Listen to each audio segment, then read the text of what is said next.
चलिए,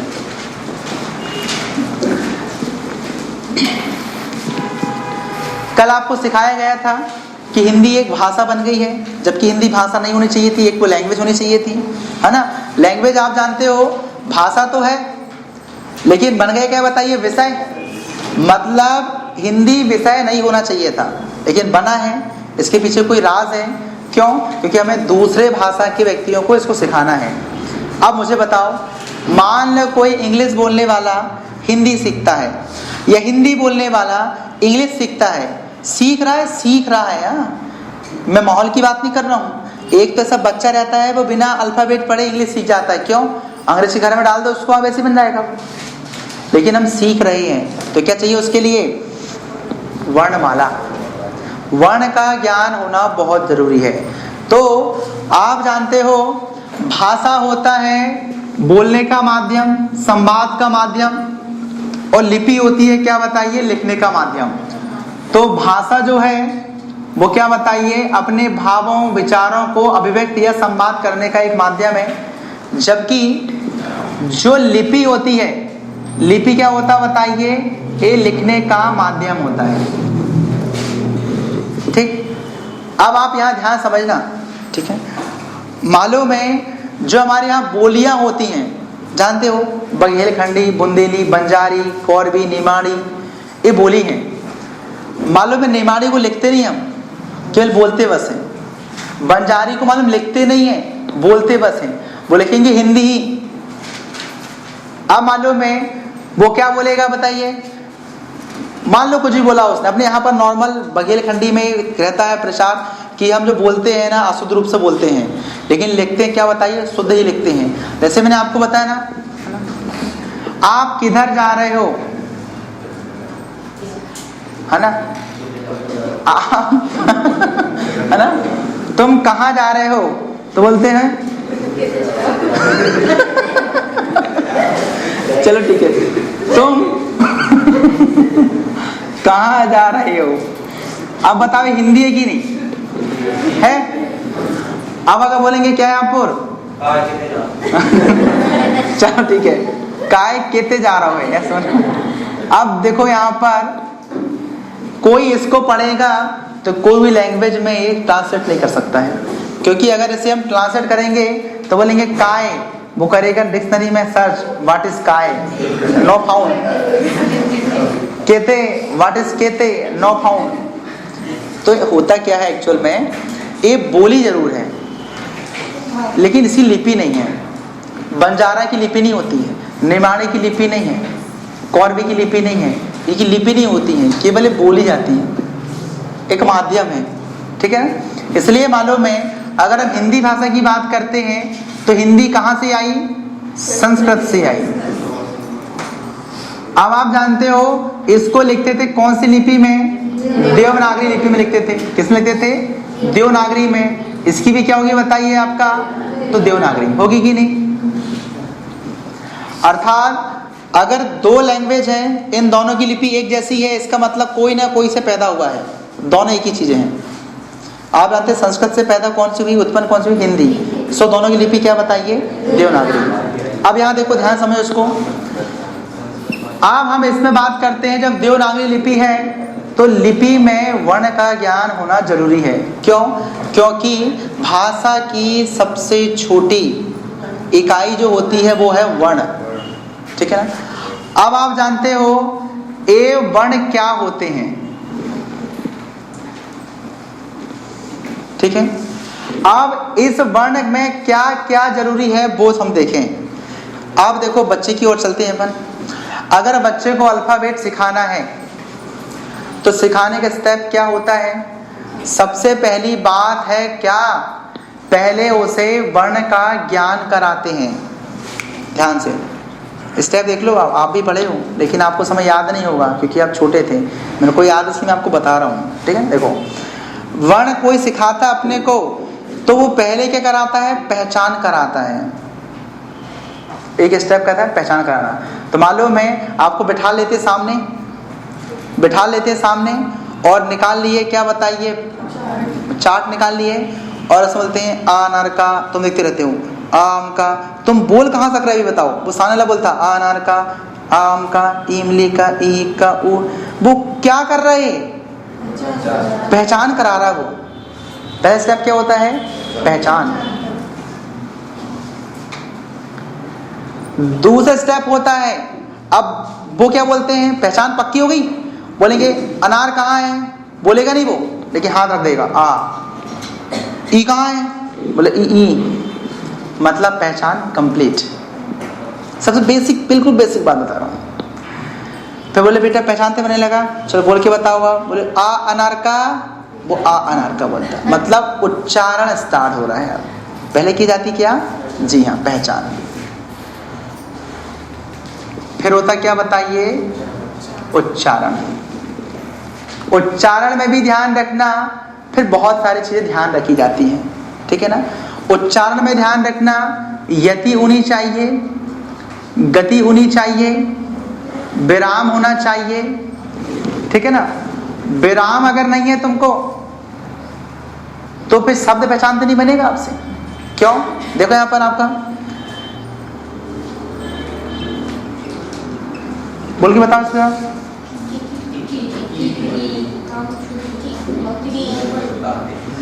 इसको बोल के बताओ। और हाँ, मतलब ये जरूरी होना चाहिए, यही अति गति है। कहाँ रुकना है, कहाँ आपको लंबा उच्चारण करना है। नहीं, वो हास दीर्घ में कौन करेगा बताओ? जब उच्चारण करेंगे, मैं यहां पर लिखूंगा आपको, क्या बोलोगे इसको? इसमें हास दीर्घ क्यों बोलोगे आप? वो पहचानना अलग है, उच्चारण करने में सिखाया जाता है। ऐसा नहीं बोलेगा बड़ा का, बड़ी की, बोल के बताओ ना पूरा। काकी, काकी नहीं, काकी लंबा जाता है, काकी। और अगर ऐसा होगा तो काकी, कक्की नहीं होगा, डबल का नहीं है, यहाँ पर एक ही का वाला। क्या बोलेंगे? काकी। की में ज्यादा लंबा नहीं आना, काकी। काकी मतलब सही उच्चारण बच्चे को सिखाया जाता है।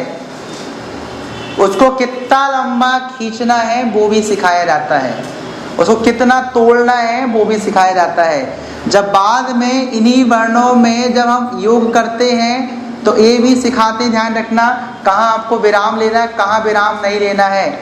नहीं तो कोई इंग्लिश मीडियम वाला पहली बार अनाराम सीख रहा है, उसको बोलेंगे हिज्जे करके बताओ, तो वो यहाँ पर तोड़ देगा, तो बनेगा छी पकली। ध्यान रखना, एक बच्चा आएगा वो यहाँ तोड़ लेगा छिपकली। है एक ही चीज, उच्चारण में कितना अंतर आएगा। इसलिए मालूम मैं उसको सीखा तोड़ा जाता है कि यहां से तोड़ो बेटा छिपकली। एक्चुअल में वही है, छिप, रुक जाओ थोड़ा से, कली, और बोलो छिपक ली, छी पकली। देखो कितना गड़बड़ होता है। इसलिए ध्यान रखना, उच्चारण बहुत ही इंपॉर्टेंट है। तो पहले सिखाया जाता है वर्ण की पहचान, उसका उच्चारण, उसमें यति, उसमें गति, उसमें विराम, कहाँ रुकना है कहाँ नहीं रुकना है, ठीक है। ये सब बिल्कुल बेसिक चीजें हैं जो सिखाई जाती हैं उनको, है ना। और इन्हीं बातों को आपको ध्यान भी रखना है कि आप अगर बच्चों को पढ़ाएंगे तो कैसे पढ़ाएंगे, इनका अनुभव आपको होना चाहिए, ठीक है। अब देखिए, वर्णों को हम कुछ भागों में सेपरेट करते हैं, बांट देते हैं। क्या कर लेते हैं? कुछ में ध्यान रखना, हम इसको बांट देते हैं। जैसे आता क्या बताइए, स्वर, ठीक है। अब आप जानते हैं स्वर क्या है। स्वर वे वर्ण होते हैं, ठीक है। स्वर वे वर्ण होते हैं जो स्वतंत्र होते हैं, बिल्कुल स्वतंत्र होते हैं, ठीक है ना। और जिनके उच्चारण करने में, ठीक है ना, किसी भी प्रकार का ध्यान रखना विराम नहीं होता है। उच्चारण करने में विराम नहीं होगा, एक ही बार बोलेंगे अपन उसको, नहीं तो बाकी में विराम होता है। देखो यहाँ पर, देखो यहाँ पर बोलेंगे का आ, देखो खा आ, ठीक है। आप जानते हो ना, ये देखो यहाँ पर एक का दिख रहा है, ये आप इसको व्यंजन मान रहे हो, ऐसा नहीं है। देखो ये ऐसा है, का और आ, बोलो का आ, का आ अंदर छुपा है। इसमें क्या हो रहा है? रुकाव हो रहा है, इसमें रुकाव हो रहा है। अगर आप देखेंगे जो स्वर होगा इसमें बिल्कुल रुकाव नहीं होता है और पूर्ण स्वतंत्र वर्ण होता है। तो स्वर वे वर्ण होते हैं जो स्वतंत्र होते हैं, इनमें कोई रुकाव नहीं होता है। अब बोलेंगे सर परिभाषा आपको आएगी नहीं पेपर में। अब मैं आपको बताता हूं नॉलेज, स्वर की पहचान क्या है, स्वर के यूज क्या है। अब देखो यहां पर स्वर का यूज हमेशा ध्यान रखना, जब स्वर शब्द के प्रारंभ में इस्तेमाल होता है, क्या? जब कोई स्वर शब्द के प्रारंभ में इस्तेमाल होता है तो वह अपने यथा रूप में इस्तेमाल होता है। क्या? यथा रूप मतलब जैसा आप पढ़ते वैसे ही होता है, ठीक है ना। जैसे मैंने बोला आपको क्या, इमली, या फिर बोला मैंने आपको आसमान,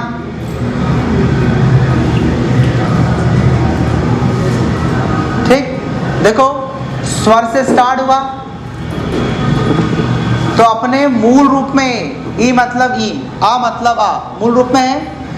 लेकिन आप जानते हो जब ये बीच में या अंत में होता है, देखो यहां पर ई मा ला ई, इमलई, देखो बड़ी मात्रा है नहीं। यहां देखो आसमान में ए आ, ए सा, ए मा और ए आ और ना, ऐसा है आसमान। कितना खतरनाक दिखेगा ऐसा। इसलिए स्वर है, लेकिन बीच में जब स्वर इस्तेमाल होता है तो मात्रा के रूप में होता है, और जब शुरू में इस्तेमाल होता है तो अपने मूल रूप में होता है। अगर मूल रूप में नहीं हुआ तो फिर प्रॉब्लम खड़ी हो जाएगी उसके साथ। तो स्वर वे वर्ण होते हैं जो शब्द के प्रारंभ में होते हैं, अपने मूल रूप में होते हैं। लेकिन ऐसे शब्द जो बीच में इस्तेमाल होंगे, अंतिम में होंगे, वो अपने मूल रूप में ना होकर मात्रा के रूप में होते हैं। लेकिन कुछ स्पेशल कंडीशन बनती है, स्पेशल मतलब अपवाद पूर्ण कंडीशन। जैसे यहां देखो, यहां लिखेंगे बेईमान, ये बोलेंगे सर ये तो यूज हो रहा है, कैसा हो रहा है? क्यों? क्योंकि ये दो स्वर ओवरलैप नहीं हो सकते ना, एक स्वर तो ये है ना, ये देखो दो स्वर कैसे हो जाएगा यहाँ पर? ए बा, ए स्वर है ना, फिर ई, तो दो स्वर है, इसी वजह से अपवाद आता है, बाकी कभी नहीं आता है। अपवाद कब आता है इस चीज का? जब दो स्वर इकट्ठे हो जाएं तब अपवाद आता है, ठीक। बाकी हमेशा ही नियम रेगुलर है कि जब भी स्वर इस्तेमाल होगा प्रारंभ में तो अपने मूल रूप में होगा, और जब वो बीच में या अंत में इस्तेमाल होगा तो अपनी मात्रा के रूप में इस्तेमाल होता है। ये कहलाता है क्या बताइए? स्वर। मतलब स्वर वे वर्ण होते हैं जो शब्द के प्रारंभ में इस्तेमाल होते हैं तो अपने मूल रूप में इस्तेमाल होते हैं, जबकि अगर वह बीच में या अंत में इस्तेमाल होते हैं तो क्या हो जाता है? मात्रा के रूप में इस्तेमाल होते हैं। अगर वो इस्तेमाल नहीं हो रहा है, अपवाद कब होगा? जब दो स्वर एक साथ आ जाएंगे। क्या होगा? दो स्वर एक साथ आएंगे। देखो यहाँ पर आई ना, जितने भी देखो इसमें अपवाद, देखो दो स्वर एक साथ आ गए, नहीं तो कभी नहीं होता ऐसा, वो मात्रा ही बनती है, ध्यान रखना, ठीक है। चलो, तो इस प्रकार ये आपका हो गया क्या? स्वर का यूज करना। अब देखो जो स्वर होते हैं, कुछ का मानना होता है 11 और कुछ का मानना होता है 13। इनका क्या मानना है प्रश्न वो देख लो आप। देखिए नॉर्मल रहते हैं 11 भी मानते हैं और इसको 13 भी मानते हैं। देखिए क्या इनका विवाद है, विवाद को हम समझते हैं। देखिए ए जो आ है, ए आ है, ई ई ए, हाँ रीड लिख दो कोई दिक्कत नहीं ना। क्या गया यहाँ पर, ऊ लिख लो, बड़ा ऊ लिख लो, ओ लिख लो, औ। अब देखो वहाँ कितने हो गए, 11 हो गए, हो गए। अब देखो इसको ए और आहा, ये दोनों को देखो, ठीक है। जब हम इसे स्वर मानने को चलते हैं, जब हम इसे स्वर मानने को चलते हैं तो मालूम है इन 13 की मात्राएं होती हैं, क्योंकि स्वर का मतलब होता है कि इनकी मात्राएं होनी चाहिए, बिना मात्रा के काम नहीं आते हैं, स्वर में मात्राएं छुपी होती हैं। तो मूल रूप से देखा जाए तो इसकी मात्रा होती है ए, इसकी मात्रा होती है ए, इसकी मात्रा क्या होती है ए, इसकी मात्रा क्या होती है ए, बड़ी होती ना इसकी ए, फिर इसकी ध्यान रखना क्या आई, इसका री ऋषि का कैसा होता है ए, राकी रे पीयूष होता है, ठीक है ना। या फिर कैसा होगा वो, इस रूप में होगा, इस रूप में जानते हो ना, इस रूप में होता है। फिर जानते ए होता है क्या, इस रूप में, ए इस रूप में, ए इस रूप में, ठीक है ना। और क्या होगा, ए वाला होगा इस रूप में। अब देखो सबका अपना अपना रूप है, मतलब सबकी मात्रा है, इसलिए मालूम है 11 स्वर मुख्य स्वर होते हैं, जबकि इसकी कोई मात्रा नहीं होती। इसकी मात्रा है क्या, नहीं, इसलिए ध्यान रखना इन्हें अयोगवाह्य स्वर कहते हैं। इसलिए इन्हें स्वर नहीं मानते कुछ लोग, इन्हें अयोगवाह्य स्वर भी कहते हैं। इसलिए कुछ हिंदी विद्वानों का मानना है कि स्वर एक्चुअल में 11 होते हैं और 2 अयोगवाह्य होते हैं, इसलिए अगर आप इसको मिलाओगे तो 13 होंगे और नहीं मिलाओगे तो 11 होंगे। इसलिए पेपर में ये क्वेश्चन कभी आता ही नहीं है, आएगा तो वो खुद फंस जाएगा बोल के, क्योंकि अच्छे अच्छे विद्वान कहते हैं कि 11 होते हैं और उससे अच्छे अच्छे विद्वान कहते हैं कि 13 होते हैं। अब किस विद्वान को मानेंगे पता नहीं, और सब मर गए हैं, आ जाएंगे रात में, ध्यान रखना, परेशान करने पेपर वाले को, है ना, बोले मेरी बात गलत कर रहा बोले तुम, है ना। इसलिए आप परेशान आपको नहीं होना है, ठीक है ना। 11 भी होते हैं और 13 भी होते हैं। अगर वो कहेगा मुख्य रूप से कितने प्रकार के होते हैं, मुख्य लगा दिया मतलब कुछ बात कर रहे हैं तो 11, बोलेगा कितने स्वर होते हैं तो 13, मुख्य रूप से 11, कितने होते हैं बाकी 13, ऐसा कर लेना। चलिए ये हुआ आपका क्या बताइए, स्वर वाला पोर्शन, बिल्कुल सिंपल है। फिर में कई प्रकार के रहते हैं, पर इतना हिंदी आपके भी नहीं आता है ना, ठीक है ना। आपके में केवल आएगा हास और दीर्घ, सब समझते हो। हास मतलब छोटा, दीर्घ मतलब बड़ा। जैसे बड़ा आ दीर्घ हो गया, छोटा आ हास हो गया, मतलब जो आप बोलते हैं छोटा आ, बड़ा आ, छोटी ई, बड़ी ई, तो छोटे छोटे वाले हास, बड़े बड़े वाले दीर्घ, बाकी कुछ अंतर नहीं रहेगा, ठीक है। चलिए अब हम देखते हैं क्या बताइए व्यंजन का फॉर्म क्या आता है, व्यंजन का। अब आप जानते हैं व्यंजन 2 प्रकार के होते हैं, ठीक है ना। ये देखो यहाँ पर, एक कहलाता है साधारण व्यंजन, बराबर क्या होता है यहाँ पर मूल व्यंजन प्लस स्वर। स्वर में हमेशा आ छुपा रहता है, ध्यान रखना हमेशा, अगर है तो, और नहीं है तो स्वर कुछ भी हो सकता है। जैसे देखें साधारण व्यंजन की हम बात करें, यहाँ लिखते हैं माँ, इसका मतलब इसका मूल व्यंजन ए है और ए है आ, ठीक। अगर मैं यहां लिखता हूं उदाहरण तौर पे पा, तो मूल व्यंजन है पा और स्वर है बड़ा आ। अगर मैं लिखता हूं सु,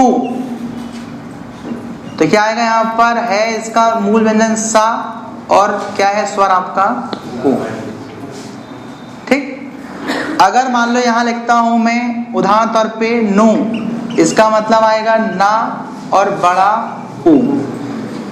ये कहलाते हैं मूल व्यंजन, लेकिन मूल व्यंजन का उच्चारण काफी कठिन है,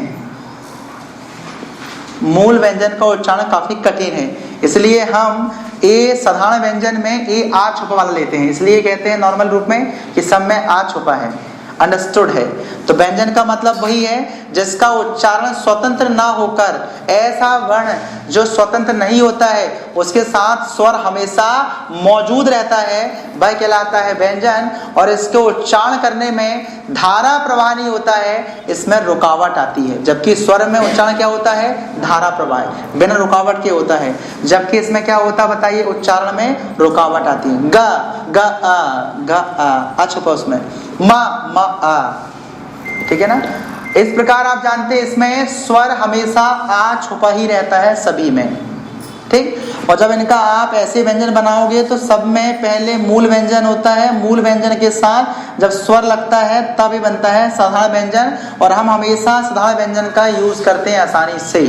लेकिन देखिए, अगर हमें व्यंजन का यूज एप्लीकेशन करना हो, उसका अनुप्रयोग करना है तो कैसे करते हैं वो देखना है यहाँ पर। हाँ देखो, आप लोगों ने ऐसा लिखा होगा सम्यक, ठीक है। अगर मैं देखो, अब मुझे बताओ इसमें और इसमें क्या अंतर है? एक ही चीज है दोनों, कोई अंतर नहीं है। हिंदी में आधा का नहीं होता है क्योंकि नपुंसक लिंग में आ जाएगा। कैसा? आधा का हिंदी में नहीं होता, संस्कृत में नहीं, वो अपन बात कर रहे हैं, पहले अपन देख रहे हैं इनका यूज कैसे करते हैं, बताओ बाद में करेंगे कैसे। देखो वहां पर ए ना और ए ना, अगर हम बोलेंगे क्या यहाँ पर सा और ए सा, बात तो एक ही है ना। दोनों, आप पहले बताओ दोनों एक ही चीज है कि नहीं? यूज करो ना, मैं करो, बात की चीज है ना। पहले आप तो बताओ दोनों एक ही चीज अलग अलग है? एक ही है, अभी तो एक ही है ना। बस अब देखना जरा ध्यान से, मैं अब इनकी हिंदी की चिंदी बनाता हूं, देखना। सा आधा मा या का सम्यक है। क्या किया मैंने? अरे ये भी तो आधा माँ है ना, और ये भी तो आधा का है ना। क्या जाना तुम्हारा, बताओ आगे।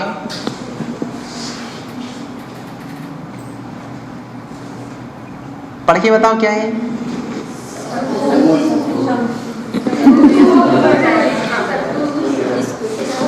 अच्छा, जब इसको आप ऐसा पढ़ रहे हो तो इसको कैसे पढ़ोगे बताओ जरा।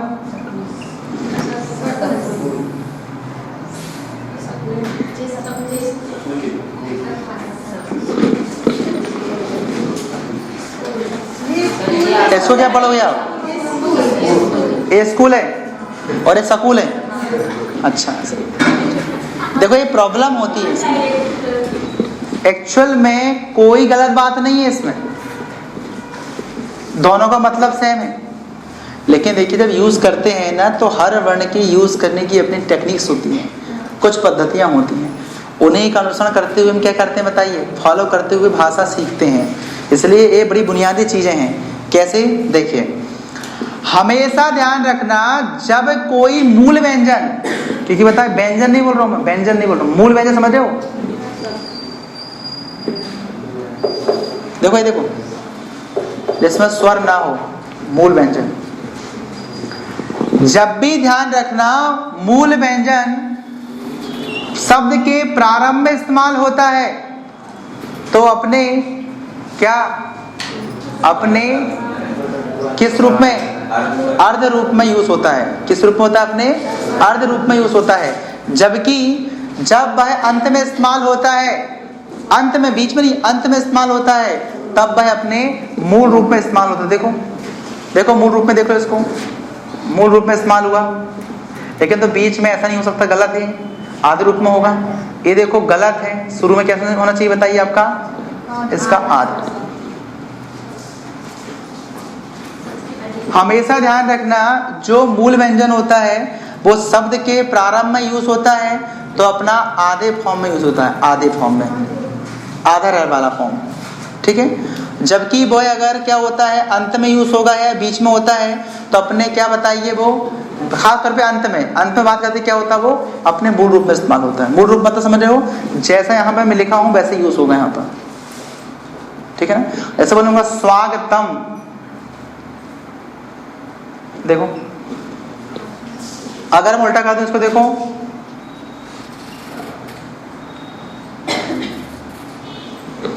गलत, सब गलत है ना। तो शुरू में इस्तेमाल होगा तो अपने अर्ध रूप में होगा, और लास्ट में होगा तो अपने मूल रूप में होगा, ठीक है। इसके यूज होते हैं, ठीक है, बाकी ज्यादा कुछ नहीं इसमें। अब देखो यहाँ पर जो व्यंजन होते हैं इनकी संख्याएं 33 मानी जाती हैं। कितनी? 33। फिक्स है, फिक्स, बिल्कुल फिक्स है। चलो अब साथ में अपन लिखते चलेंगे इसको ना। हाँ, ये तो बिल्कुल नॉलेज के लिए था, जो आपने सुने इतना आपको नॉलेज हो जाएगा, इतनी बहुत है इसमें, ठीक है ना। अब यहां देखो, मालूम में व्यंजन का जो उच्चारण होता है, ठीक है ना, व्यंजन का जो उच्चारण होता है वह हमेशा ध्यान रखना, मुंह में कुछ विशेष हरकतें होती हैं, मुंह में कुछ विशेष पोजीशन बनती है, या मुंह के अंगों के द्वारा विशेष दोलन किया जाता है। बिना दोलन के कोई शब्द निकलता है इससे, ठीक है। अब देखो कैसे कैसे, जब इसका आप उच्चारण करते हैं तो कई बार ओंठ भाग लेगा, कई बार जीभ भाग लेगी, कई बार तालू भाग लेगा, कई बार कंठ भाग लेगा, कभी मूर्धा भाग लेगी। सबका अपना अपना है, ठीक है ना। तो इस आधार पर व्यंजन 5 वर्ग में माने जाते हैं, ठीक है। जैसे देखें अपन इसको, चलो सबसे पहले हम देखेंगे यहाँ पर कंठ वर्ग, है ना, साथ में लिखते चलेंगे, ठीक है, ठीक है। क्या आएगा? कंठ वर्ग मतलब ऐसे वर्ण, ऐसे व्यंजन वर्ण जिनका उच्चारण करते समय हमारा कंठ एक्टिवेट होता है, वो कहलाते हैं कंठ वर्ग के स्वर्ण। जैसे आप बोलो ना, इसमें जीभ हरकत करेगी, ना तुम्हारा तालु हरकत करेगा, ना तुम्हारा ओंठ हरकत करेगा, केवल कंठ से आवाज आएगी। देखो का, ख, ग, घ, इंगा। इनमें देखो पांचों को बोल के देख लो आप। देखो पेपर में जब भी आएगा ना, आपको याद नहीं करना है, मैं बोल रहा हूँ आपको यूज करना, यूज, याद नहीं करना है सब। आप जो मैंने 5 बोला, आप अपने उच्चारण करके देखो कि पांचों का एक जैसा हो रहा है कि नहीं।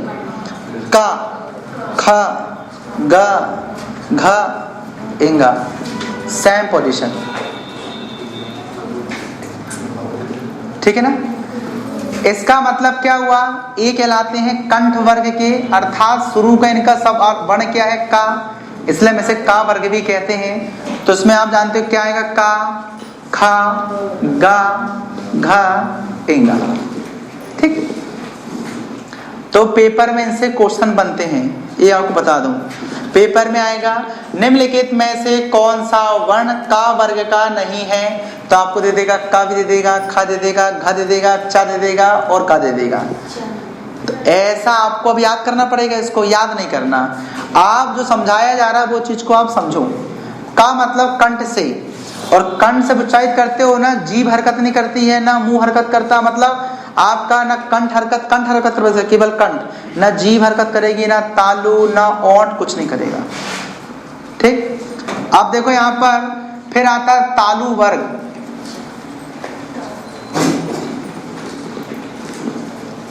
ठीक है ना।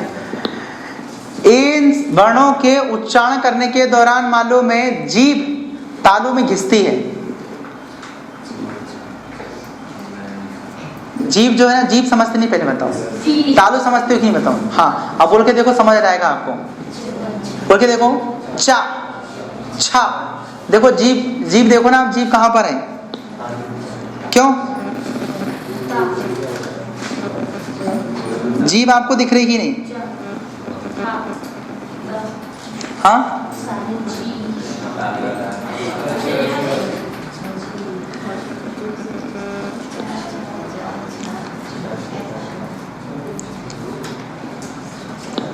ठीक है। तो यहाँ पर देखो आपको जो वर्ग दिख रहा है, ठीक है, ये कौन सा वर्ग है आपका? कंठ वर्ग। जितने भी उच्चारण कर रहे हैं आप ना, सब किससे कर रहे हैं बताइए? कंठ से। अब देखो आप चा, छा, जा, झा, था कहाँ जाएगा? था नहीं आएगा। था में जीभ दब रही है दांतों से, वो दंत वर्ग आएगा, है ना। मैं वही देखा, आप बोल के देखो, साथ में करो, आप याद नहीं करना पड़ेगा आपको, है ना। तो इसमें लिख लो, आप लिखते चलो साथ में। क्या आएंगे इतने? इसमें 4 आएंगे, 5 सॉरी, कितने आएंगे? 5। 5 के नाम लिख लो आप इसमें, ठीक है ना। चा, छा, जा, झा। या पंजे वाला को क्या बोलते हैं? या पंजे बोलते हैं? नहीं, वो तो लंबा हो जाएगा। वो शॉर्ट में क्या बोलते हैं इसको? वो मैं समझ रहा हूँ, कुछ और बोलते हैं जैसे, इतना लंबा बोलते हैं उसको पंजा। नहीं, पा नहीं आएगा। अच्छा, इसको आप शॉर्ट में क्या बोलते हो पहले बताओ इसको? अरे या पंजे का बहुत लंबा हो रहा है, कुछ शॉर्ट में ऐसे ही बोलते हैं, या पंजे का। अरे बहुत मुंह में आ रहा है ना, रहने दो। चलो, क्या आएगा? चा, क्या आएगा? छा, जा, झा, ए। अड़ा नहीं अड़ा होता है, ठीक है। चलो, जो बोल रहा है उसको कोई दिक्कत नहीं, मत परेशान हो, ठीक है ना। चलो, अब यहाँ पर लिखो अगला वर्ग, ठीक है। इनको लिखते चलो साथ में, है ना। आएगा क्या? अरे बाज, पहली बार फोन लाए हो, फोन भयंकर आ रहा है इसमें, है ना। क्या आएगा बताइए? अब आप देखो यहाँ पर अगला वर्ग देखेंगे हम, मूर्धा। मूर्धा समझ लो, गदा। गदा, तुम्हारे जीभ का सामने वाला भाग गदा कहलाता है। जीभ का सामने वाला जो भाग है ना, वो गदा कहलाता है। वो धक्का मारता, बहुत जोर से देखना, टा, ठा, ढा। देखो वो जीभ बार बार मार रहा है, उसको देखो, बोल के देखो आप। ये कहलाता है मूर्धा वर्ग। क्या होता है ये? मूर्धा मतलब जीभ का जो सामने वाला भाग होता है ना, वो कहलाता है। क्या आएगा यहाँ पर? टा, ठा, डा, ढा, ठीक है। उनको लिख लो आप, ठीक है। देखो उसमें टा, ठा, डा, ड़ा, ला, ये वाला लिख लो। हाँ, अब ये तो उम्र में नहीं पढ़ना आपको, ये बस ध्यान रखना है ना। टा, ठा, डा, ए ऐसा है, डा डमरू का, डा, ड़ा, ना, ठीक। हाँ, ठा ठठेर का जैसा बोलो, लंबा होता वो तो, है ना, ठीक है ना। अब अगला लिखो वहां पर दंत वर्ग। दंत मतलब दांत, क्या बोलते हैं इसको? क्या आएगा? दंत वर्ग। अब दंत वर्ग में देखो यहाँ पर, जहां पर मालूम है क्या होगी? तुम्हारी जीभ ना दांत के बीच में आगे फंस जाएगी।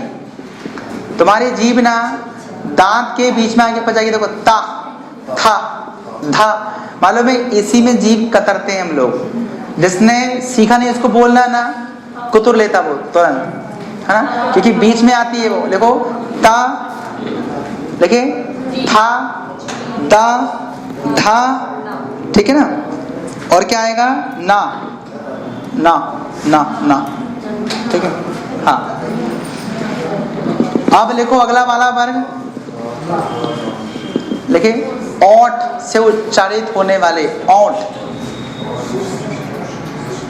ओंठ से, पा, फा, मा, भा, मतलब जिसमें ओंठ बीच में टच हो रहे हैं, ठीक है ना, ठीक है। कुछ नहीं आएगा, पेपर में ऐसे पूछता, हल्का सा आता, ज्यादा बड़ा नहीं आता इसमें ना। तो क्या लिख लो इसमें आपका सीधा, ठीक है ना, पा, फा, बा, मा, भा, लिखिए। क्या क्या आएगा इसमें? पा फल का, नहीं, पा पतंग का, सॉरी, पा पतंग का, फा फल का, बा बकरी का, भा भट्टे का, और माँ मछली का, ठीक है। हाँ, ठीक है, हो गए सब 25 हो गए कि नहीं है? हो गए। अब देखो ऐसे वर्ग होते हैं जो किसी में नहीं आते, उनको लिख लो आप, ठीक है ना। या यक्का, रा, ला, वा, या, रा, ला, वा। फिर आप लिखो वा वजन का वाला, फिर लिखो सा, शक्कर वाला, है ना, फिर षटकोण वाला सा, और फिर लिखो हा। हाँ तीनों वाले ना, हाँ। नहीं तीनों सा नहीं है वहां पर, सरस्वती वाला नहीं है। या रा ला वा सा सा हा। षटकोण वाले समझते क्या, ऐसा सट भुजाकार ए वाला सा, ठीक। क्या रा वाला ना, किसमें होगा ना, 25 हो गई, ए 25 से हो गए, ठीक। और या रा ला वा वो वाला सा भी लिख लो, पूरा लिख लो जितना बन रहा है बच रहे हैं। वो सा वाला सरस्वती वाला सा, ठीक है ना, इसी में लिख लो ना। हाँ वो किसी में नहीं आते हैं, उनका कोई ऐसा नहीं रहता उच्चारण, ठीक है। चलो है ना, अब इसमें लिख लो क्या, चार जो वर्ण है वो क्या बताइए, संयुक्त हैं। चार क्या रहते हैं, संयुक्त। देखो इनको,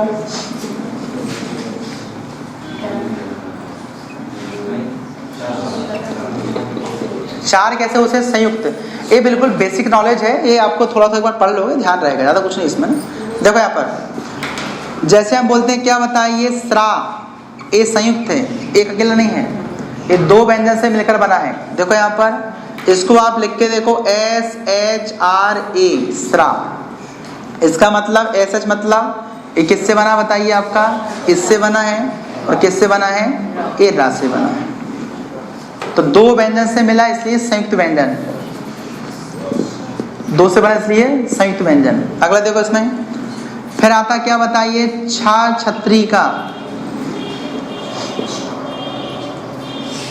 अब इसको इंग्लिश में लिख के देखो यहाँ पर, के एस एच ए, मतलब क्या आएगा यहाँ पर, का, और क्या आएगा बताइए यहाँ पर, सा, ठीक। फिर आप जानते हो ज्ञा ज्ञानी का, इसका मतलब इसको लिख के देखो यहाँ पर, जी वाई ए। इसका मतलब गा मत लिखना, क्योंकि यहाँ पर जा उच्चारण होता है उसका जा, क्योंकि कई बार जा को मतलब जी को जा भी बोलते हैं और कई बार गा बोलते हैं। यहाँ क्या आएगा, जा। तो क्या आएगा यहाँ पर सीधे, जा धन या, ठीक। और फिर आपका क्या बचा बताओ इसमें, त्रा, ये त्रा त्रिशूल का, ठीक है ना। क्या आएगा यहाँ पर, ता और रा, ये कहलाते हैं संयुक्त वर्ण। इन चारों को लिख लो, बिल्कुल बेसिक है, ज्यादा कुछ दिमाग नहीं लगाना है, ठीक है। चलो ये हो गया नॉलेज, खत्म करो, ज्यादा नहीं पढ़ना है, आराम से पढ़ेगा कि इतने समझ में, बस ये वर्ग बस ध्यान रखना बेटा, थोड़ा सा वाले वर्ग, ये वाले वर्गों को ध्यान रखना है, ठीक है, ठीक। चलो अब देखो, वर्ण तो हो गए, बिल्कुल सिंपल सी बात है, वर्ण क्लियर सभी को। वर्ण क्या होते हैं, तो आपने स्वर व्यंजन देखा, स्वर व्यंजन के अलावा ये ऐसे संयुक्त भी होते हैं, चार होते हैं, ठीक है ना, आपको पता होना चाहिए। अब अगर हम बात करेंगे इसमें, ठीक है, तो वर्ण जब आपस में मिलते हैं तो कुछ नए वर्ण प्रोडक्ट होते हैं। दो वर्ण आपस में मिलते हैं, एक नया वर्ण बनता है, ठीक है ना। और वहां से हम पढ़ना क्या स्टार्ट करते हैं, संधि। हाँ चलो, तो संधि का मैं आपको एक पहले ओवरव्यू दिखा देता हूं। अभी तक आप लोगों ने संधि कैसे पढ़े हो मुझे पता नहीं, अब मैं आपको देखो 10 मिनट में पूरी संधि क्लियर कराता हूं, शुरू से लास्ट तक की। डिटेल से मैं कल पढ़ाऊंगा, आज मैं आपको इसका ओवरव्यू देता हूं, ठीक है ना। देखो, संधि समास बड़ी टेढ़ी खीर है हिंदी में, है कि नहीं, मानते हो ना। हाँ चलिए, अगर मैं बोला आपको, ठीक है ना, सदैव में कौन सी संधि है, वृद्धि स्वर संधि। अगर मैंने आपसे कहा यहां पर रमेश में कौन सी संधि है,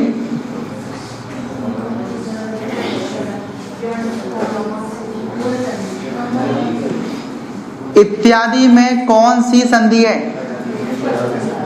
याद ही नहीं आएगी,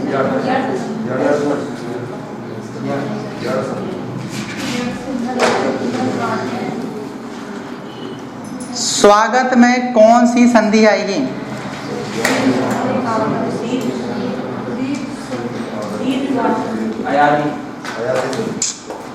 सब गड़बड़ है, अरे पूरा गड़बड़ है, ठीक है। हाँ, दाल काली नहीं है इसमें, पूरी दाल ही काली है इसमें तो, है ना। चलो, तो मैं आपको संधि कल डीपली पढ़ाऊंगा, आज मैं ओवरव्यू देता हूँ पूरी संधि का। 15 मिनट के लेक्चर में पूरी संधि खत्म, कैसे खत्म होती देखना। और आपको जगह बनेगी उठोने की, तुम उठोगे नहीं यहाँ से, उठोगे नहीं और यहीं बनेगी आपको संधि। पूरी संधि बता दूंगा मैं 15 मिनट में आपको, है ना। बस नियम बस कल पढ़ाऊंगा। देखिए, आपको नियम में बिल्कुल नहीं जाना है, ठीक। सबसे पहले हम देखते हैं, देखो, संधि को पढ़ने से पहले हमें उच्चारण करते बनना चाहिए और हम कहाँ रुक रहे हैं वो बनना चाहिए। तो मेरे हिसाब से बताओ, अगर आपको हिंदी पढ़ते बनती है, हिंदी अगर पढ़ते बनती है सही तरीके से, यकीन मानना आप कुछ चीजें बस ध्यान रखेंगे और आपको पूरी संधि बन जाएगी। वो फिर विच्छेद अलग होना वो अलग चीजें हैं, वो फिर अलग बातें हैं। नियम संधि को पहचानने का तरीका, ठीक है। देखिए, सबसे हम पहले बात करते हैं, जैसे हम बात करते हैं स्वर संधि के प्रकारों में, सबसे इंपॉर्टेंट है स्वर संधि के प्रकार। ये सब मैं आगे पढ़ाऊंगा संधि कल डीपली से, केवल आप ओवरव्यू दे रहा हूं आपको मैं हल्का हल्का, ठीक है, कि संधि हम कैसे पहचानते हैं पेपर में। देखिए, तो स्वर संधि में जो 5 भेद होते हैं उनको पहचानना थोड़ा मुश्किल होता है, उनको पहचानना मुश्किल होता है, ठीक है। देखिए, सबसे पहले हम बात करते हैं, अगर हमें पढ़ते बन रहा है, जैसे आएगा क्या, देवालय, इसको पढ़ो जरा। अरे ऐसा नहीं, विच्छेद मत करो ना, अभी सरल है तो संधि विच्छेद करते बन रहा है, अभी देखूंगा पढ़ने करूंगा नहीं बनेगा, आप ऐसा मत पढ़ो ना। अरे ये तो सबको पता है, ये सब बन जाएगा, देवोधन आलय। अरे मैं सिंपल दे रहा हूँ इसलिए आप मत पढ़ो उसको। अच्छा चलो जरा इसको पढ़ के बताओ जरा,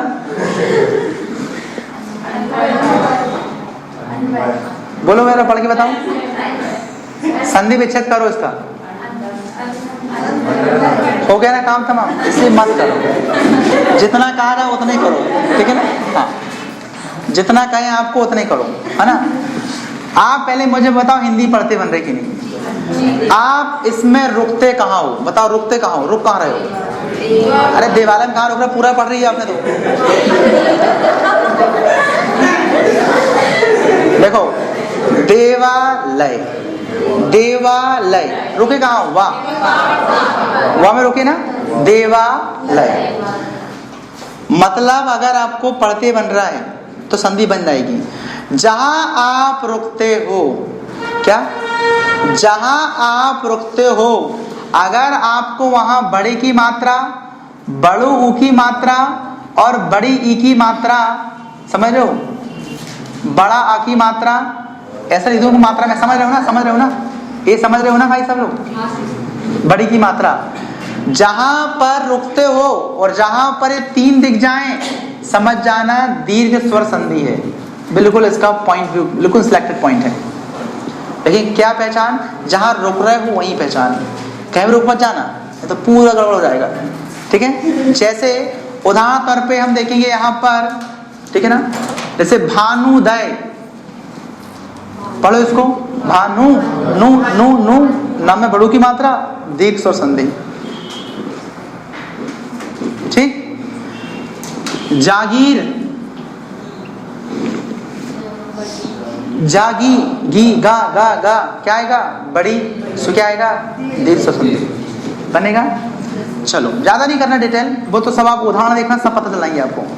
दूसरा आएगा गुण स्वर संधि, इसका सेकंड टाइप। जहां रुकते हो, जहां रुकना वहीं पर है, जहां रुकते हो वहां पर आपको ए और क्या होगा, औ, ये 2 अगर मिल रहे हैं आपको,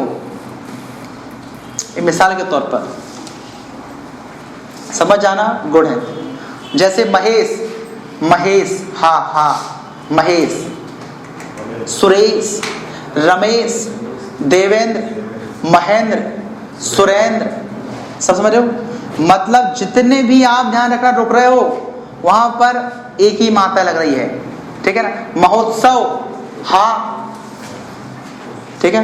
महोदय हा में ओ की मात्रा।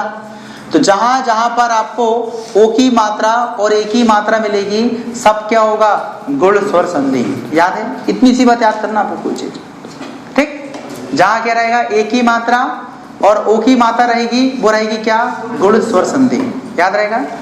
अब देखो तीसरा फिर आती क्या बताइए, वृद्धि स्वर संधि। जब इन्हीं की वृद्धि होती है तब ऐसा हाल होता है इनका। नहीं वृद्धि, एक मात्रा की वृद्धि डबल मात्रा, सिंगल मात्रा की वृद्धि डबल मात्रा, मतलब जब मात्रा में वृद्धि होती है तो वृद्धि संधि। अब देखो यहां पर सदैव, तथ्यो, एक ही मात्रा, क्या आएगा, महा औषध। क्यों, अरे जब भी आई और औ की मात्रा रहे समझ आना वृद्धि हुई है भैया, मात्रा में वृद्धि हुई है, नहीं समझ रहे हो। ये क्या बताइए, मान लो ये क्या आया आपका, तथ्यो आया, सिंगल मात्रा है, डबल मात्रा होगी तो क्या होगी, वृद्धि होगी, तो वृद्धि संधि। सिंपल, बिल्कुल जनरल आइडिया, बिल्कुल। इन आइडिया को अगर थोड़ा ध्यान रख लिए आपको संधि का भी गलत नहीं होने वाली, जैसे समझ लेना आप, ठीक। अब आगे हम पढ़े चौथा, यण स्वर संधि। इसकी पहचान देखो, इस संधि की सबसे बेहतरीन पहचान है जहां रुको वही आधा हो जाता है। इसकी पहचान क्या लिख लो, जहां रुको वही आधा हो जाता है। नहीं समझ में आया, चलो। यण में पहचान क्या है, जहां रुको वहीं आधा होता है। जैसे यहां देखो, प्रत्येक, प्रत, तम रुके भाई आधा हो गया। अन्वय, अन, न में रोके भाई आधा हो गया। समझ रहे हो। आगे और देख लो इसमें, है ना।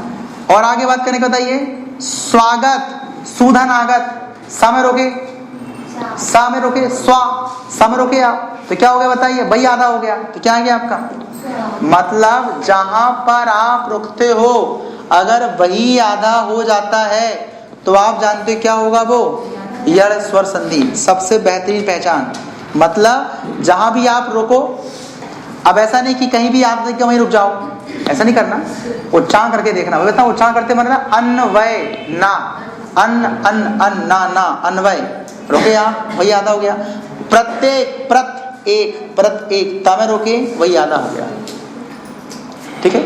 इसका ओवरव्यू आपको कल मिलेगा डिटेल से पूरा, अभी हल्का हल्का देख लो इसको, ठीक।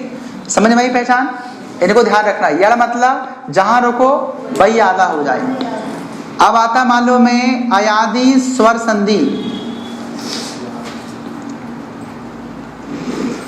अयादि स्वर संधि की पहचान है, पहले शब्द को भूल जाओ, दूसरे से अंतिम शब्द को भूल जाओ। किसको भूल जाओ, पहले को भूल जाओ, अंतिम को भूल जाओ, भूल जाओ। और इसमें किसको भूल जाओ बता दो, हाले देखो पहले, पवन, नयन, नायक, पावक, इनको देखो चलो, ठीक है। यहां पर देखना, शुरू का भूल जाओ, अंतिम का भूल जाओ, बीच का याद रखो। ये देखो क्या रहता है बीच में, देखो ये एक्चुअल में पा आधा है, फिर आ है, और फिर वा है, फिर ना है। पहला भूल जाओ, अंतिम भूल जाओ, क्या बचा, आओ। शुरू का भूल जाओ, अंतिम का भूल जाओ, क्या बचा, आओ। शुरू का भूल जाओ, अंतिम का भूल जाओ, क्या बचा, आए। शुरू का भूल जाओ, अंतिम का भूल जाओ, आए। हमेशा अयादि, क्लियर। पहला भूल जाओ, दूसरा भूल जाओ, बीच में आए आए, अब आओ, अगर हो अयादि। बिल्कुल सिंपल है, बिल्कुल सिंपल है, बनेगा। ये 5 संधि की पहचान एक बार और भी कर लो। जहां पर बड़ा बड़ा आ बड़ा ई रहे, दीर्घ, ए और ओ हो, वृद्धि, सॉरी क्या बताते हैं, गुण। जहां पर डबल डबल मात्रा हो जाए, आई और औ, वृद्धि। जिसका जहां रोके वही आधा हो गया, यण। जहां आए आए आओ आओ लगे तो अयादि। That's clear. 5 चीजें बिल्कुल ध्यान रख लो, आपको संधि बन जाएगी, स्वर संधि पूरी कंप्लीट।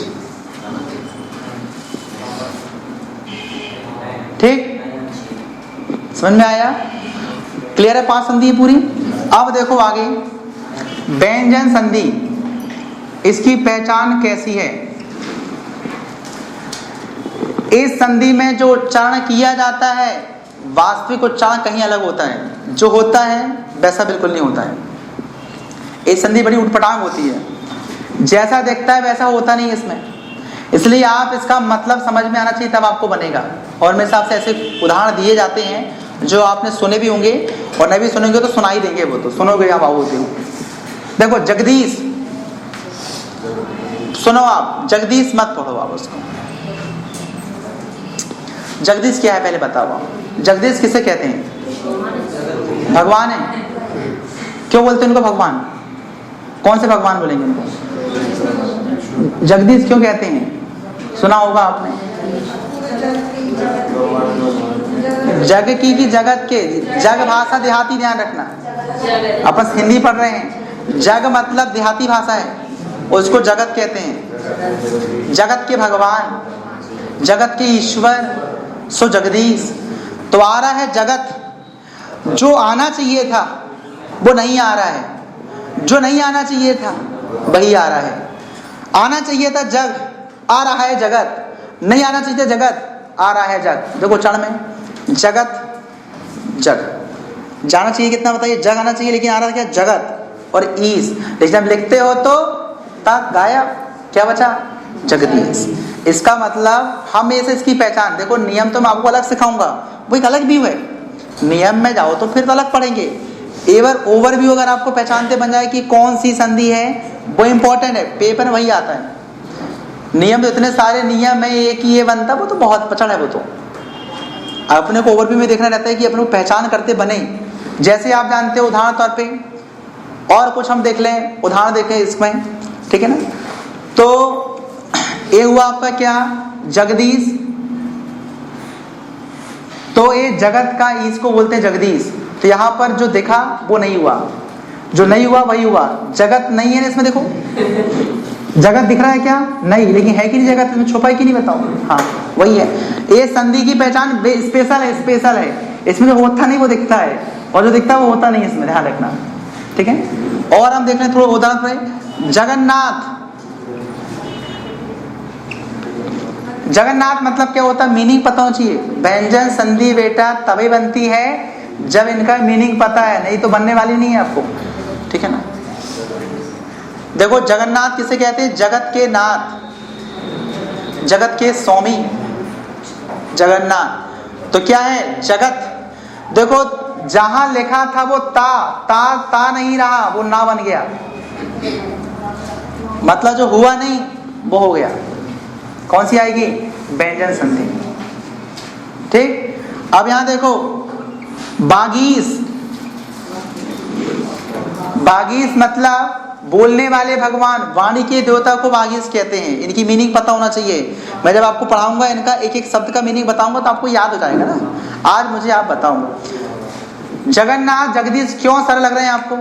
क्योंकि आपको बताया गया है ना, तो चिंता क्यों कर रहे हो ना। मैं बता दूंगा सबके मतलब ना, चिंता करने का नहीं है। जो आपको पहले पता था आज आपको वो सरल लग रहा है, जो मैं आपको बता दूंगा आगे जाके सरल लग जाएगा। कोई दिक्कत नहीं, बोलेंगे सर ये तो बड़ी कठिन संधि है, इसमें तो हमें बड़ा मीनिंग पता करना पड़ेगा। अरे तो इसलिए तो तुम आए हो पता करने के लिए, हो जाएगा पता, चिंता नहीं करना है इसमें। तो क्या आएगा आपका? सीधा सीधा इसमें जो इसमें होता नहीं है क्या आएगा? बाक। बाग नहीं बोलोगे इसमें, बाक। बाक मतलब बोलना। बाक देवी बोलते हैं ना, बाक देवी किसको बोलते हैं? सरस्वती जी को बोलते हैं। बाक मतलब बोलने की देवी, बोलने वाली देवी, ठीक है ना। ईस मतलब क्या? भगवान। तो बाक के ईश्वर, बोलने वाले ईश्वर, वाणी के देवता, बागीस। इसलिए देखो था बाक, दिखा गा, इसलिए गड़बड़। जब भी ऐसा मामला गड़बड़, कौन संधि? व्यंजन संधि। बहुत ही सिंपल, बहुत ही सिंपल, ठीक है। अब यहां पर ध्यान से देखो, ये तो अपन पढ़ लेंगे। विसर्ग संधि की पहचान बिल्कुल जबरदस्त है। क्या है? विसर्ग संधि की पहचान बहुत अच्छी है। इनको अपन एड्रेस से पढ़ेंगे, एक संधि को इकट्ठा नहीं हो जाएगा एक दिन में। वो तो अपन एक ओवरव्यू दे रहा हूं आपको कि आप कल आओगे ना तो थोड़ा सा तैयार होके आओगे, मतलब इसके तैयार होके आएंगे। भाई के तैयार तो होके आते हो आप, नहा धो के खा पी के बस अपने, इसमें तैयार होके आओगे आप तो कल पढ़ाने में आपको मजा आएगा, है ना। जैसे जो टॉपिक आपको कल पढ़ाया जाएगा उसका 5 मिनट पहले एक दिन ओवरव्यू दे देंगे, तो भैया कल क्या पढ़ना वो तैयार होके आप आ जाओ, बहुत मजा आएगा पढ़ने में। विसर्ग मतलब जहां पर ए हो,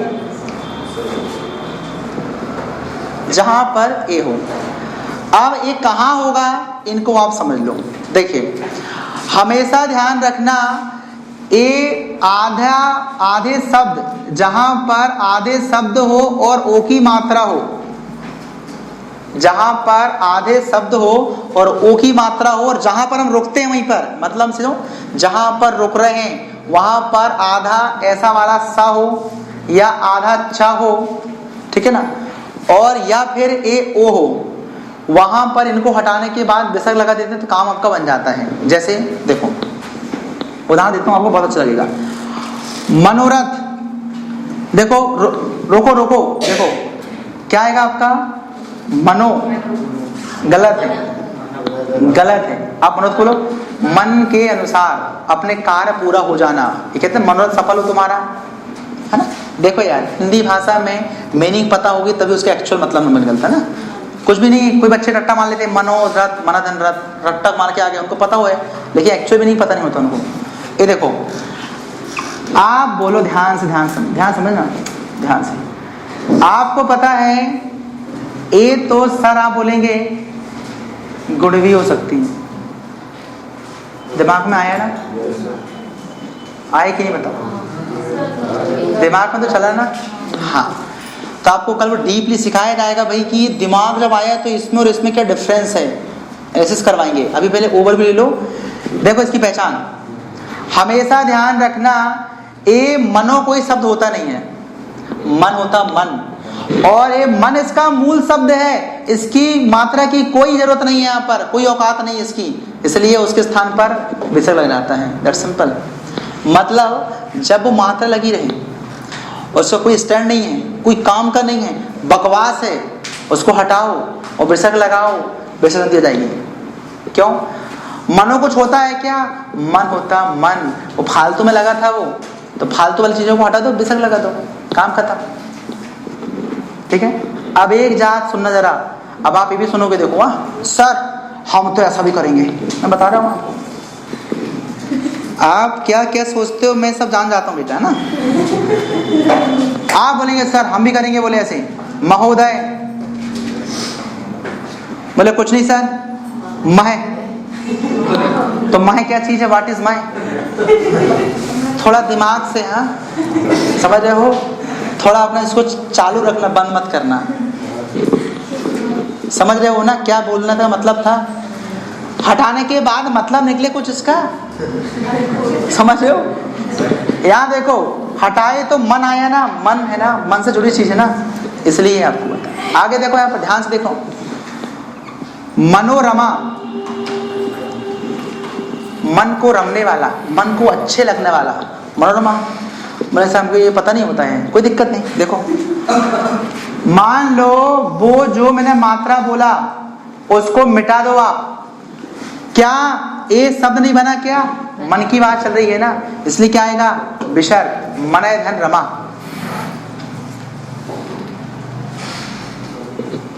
आ रही बात समझ। मतलब वो गुण हो सकती है, विसर्ग हो सकती है, उसको मैंने आपको मतलब बता दिया, कल डीपली पढ़ाऊंगा उसको, वो और क्लियर हो जाएगा।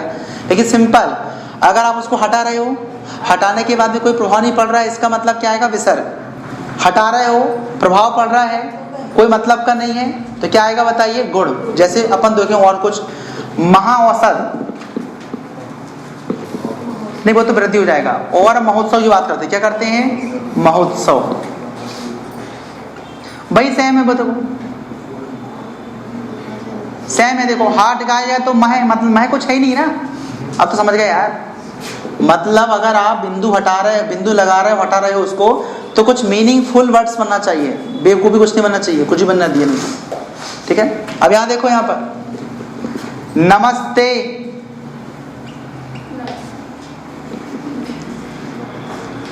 अब आप एक और मन में आपका दिमाग में आ रहा है, ध्यान से सुनना,